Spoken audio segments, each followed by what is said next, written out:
Здравейте! Как се става вечер? Всичко е наред? Роден съм, ще ви разкажа малко първо за мен. Роден съм в Атина, в Гърция, в люлката на демокрацията. Сега живея в София, в гроба на демокрацията. Бахте и майката, хора! Бахте и майката от всекъде! Много често ме питат къде ми харесва повече. Тук или в Гърция. И аз имам един заготов отговор такъв. Пичове, София е един магически град. Не е ли така? Вървиш си по улицата, едно готино и изведнъж изчезва в шахта. Магия! Просто няма.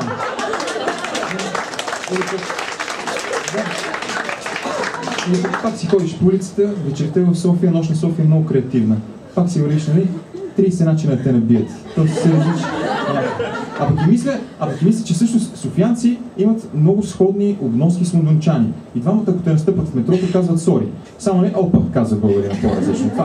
Но почти хора има. Всичко е наред, всичко е прекрасно. София през пролета също много ми харесва. Само че има и проблем с пролетната умора. Не знам вие как сте.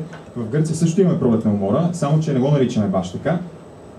Не е умора, ми мързел и не е пролетен ни целогодишен. И много ме мързи, много не ми се правят някакви работи, особено да работя, някаква физическа работа, не мога да дигнат от леглото хора.